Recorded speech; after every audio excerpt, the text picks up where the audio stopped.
Shri Harikrishna Heights इथं अत्यंत वाजवी दरात 25 एमिनेट्स आणि प्रशस्त पार्किंगसह 2 आणि 3 BHK रेडी पोझिशन फ्लॅट्स उपलब्ध.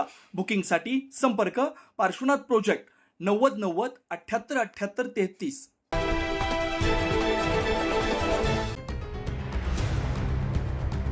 नाशिक शहर स्वच्छ आणि सुंदर ठेवण्यासाठी नाशिक महापालिका यांच्या माध्यमातून दररोज घंटागाडीच्या साह्यानं घराघरातून कचरा संकलन केलं जातं. मात्र कचरा संकलन करताना ओला आणि सुका कचरा वेगळा न केल्यास थेट दंड आकारला जात असल्यानं शहरात नव्या वादाला तोंड फुटलंय. गेल्या 4 वर्षापासून शहरात प्रशासकीय राजवट होती. या कालावधीत नागरिकांमध्ये कचरा वर्गीकरणाबाबत कितपत जनजागृती करण्यात आली यावर आता प्रश्नचिन्ह उपस्थित होत आहे. थेट कारवाई करण्याऐवजी प्रथम नागरिकांना ओला आणि सुका कचरा म्हणजे नेमकं काय हे समजावून सांगितलं जावं अशी मागणी पुढे येते. याबाबत बोलताना नगरसेविका दीपाली कुलकर्णी यांनी स्पष्ट शब्दात नाराजी व्यक्त केली. डायरेक्ट दंड आकारण्यापेक्षा नागरिकांमध्ये जनजागृती करणं गरजेचं आहे. सामान्य नागरिकांवर थेट कारवाई करणं योग्य नाही असं त्या म्हणाल्या.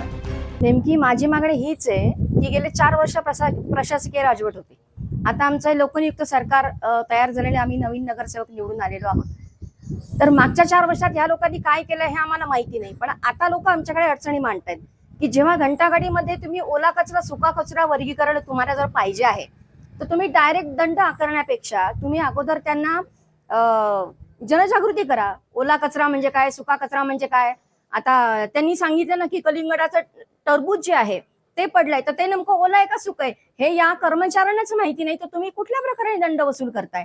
म्हणजे त्या अधिकाऱ्यांना डायरेक्ट वरून आदेश आहेत की 5,000 रुपये आणा नाही तर तुम्हाला बडतर्फ करण्यात येईल.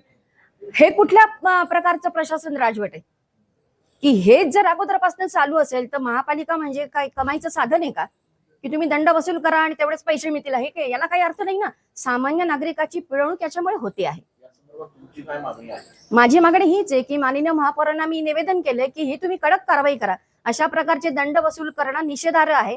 त्याच्यामुळे तुम्ही पहिल्यांदा ओला कचरा सुका करा वर्गीकरण कसं करायचं हे कर्मचाऱ्यांना नीट समजून सांगायला सांगा आणि तदनंतर तुम्ही दंड आकारणं म्हणजे काही चूक नाहीये. पण तुम्ही अगोदर सांगा ना लोकांना, अगोदर नोटीस द्या, मग तुम्ही दंड आकारणी करा.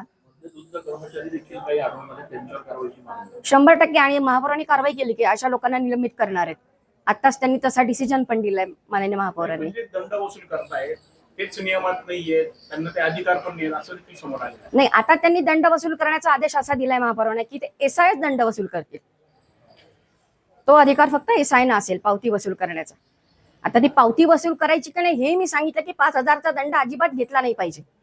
कर्मचाऱ्यांनी सामान्य नागरिकांची पिळवणूक केली नाही पाहिजे, हा महत्वाचा मुद्दा आहे. तसेच 5,000 रुपयांचा दंड हा सर्वसामान्यांसाठी मोठा आर्थिक भार असल्याचं सांगितलं जात आहे. महापालिका कमाईचं साधन आहे का असा सवालही त्यांनी उपस्थित केला. दंड आकारण्याची परवानगी केवळ वरिष्ठ अधिकाऱ्यांनाच आहे याची आठवण करून देत नियमांचं पालन योग्य पद्धतीने व्हावं अशी मागणी त्यांनी केली. आता महापालिका प्रशासन यावर काय भूमिका घेणार, आधी जनजागृती की थेट कारवाई याकडे नाशिककरांचं लक्ष लागलंय. 9 न्यूज महाराष्ट्र ब्युरो, नाशिक.